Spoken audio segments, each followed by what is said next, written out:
মার্কিন যুক্তরাষ্ট্রের বার্কলেতে university of ক্যালিফোর্নিয়ায় অনুষ্ঠিত হল IEEE কন 2025 সম্মেলন।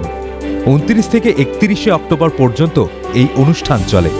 এর মূল উদ্দেশ্য হল ইঞ্জিনিয়ারিং, ইলেকট্রনিক্স এবং মোবাইল কমিউনিকেশনের মতো অত্যাধুনিক ক্ষেত্রগুলিতে বিশ্বজুড়ে গবেষণা ও বাস্তব অভিজ্ঞতার বিনিময় ঘটানো। IEEE কন 2025-এর সর্বশেষ সংস্করণের শুভ সূচনা করা হয়।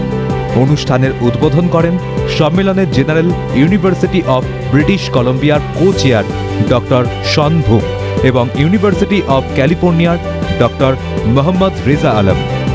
এদিনের অনুষ্ঠানে রিসার্চ ডিরেক্টর ডক্টর অ্যাডাম টিসরেফ বলেন, কৃত্রিম বুদ্ধিমত্তার যুগে সবচেয়ে বড় চ্যালেঞ্জ হল অনিশ্চয়তা ও জটিলতার মধ্যে সঠিক পথ খুঁজে নেওয়া। যুক্তরাষ্ট্রের সান ফ্রান্সিসকো স্টেট ইউনিভার্সিটির professor Jozo Dujmovic graded logic concepts and applicability বিষয়ে আলোচনা করেন।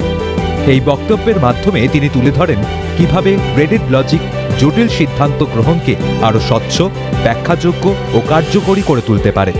এই সম্মেলনের অংশ হিসাবে দুটি বিশেষ কর্মশালা অনুষ্ঠিত হয়, এভলিউশন এবং applications of generative and agentic AI এবং অ্যাসপেক্টস অফ ভার্চুয়াল রিয়ালিটি।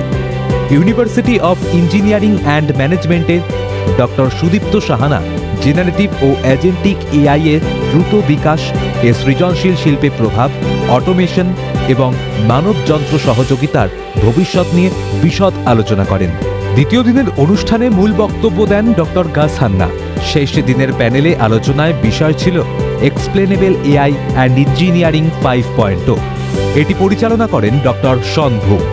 তাঁরা ব্যাখ্যা করেন কিভাবে এক্সপ্লেনেবল AI প্রযুক্তি বিশ্বাসযোগ্যতা, স্বচ্ছতা, ন্যায়সঙ্গতা ও স্থায়িত্বের ভিত্তিতে ভবিষ্যৎ ইঞ্জিনিয়ারিংকে নতুনভাবে রূপ দিচ্ছে।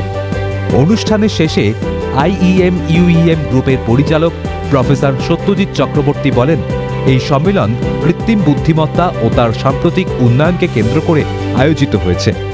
তা ভারতের হাজার হাজার ছাত্রছাত্রী ও গবেষকদের জন্য এক বিশ্বব্যাপী সংযোগের সুযোগ এনে দেবে। বিশ্বখ্যাত অধ্যাপক ও গবেষকদের সঙ্গে এই মেলবন্ধন নিঃসন্দেহে IEM ও UEM এর ছাত্রছাত্রী ও শিক্ষকদের জন্য নতুন দিগন্ত খুলে দেবে। ক্যালকাটা নিউজ।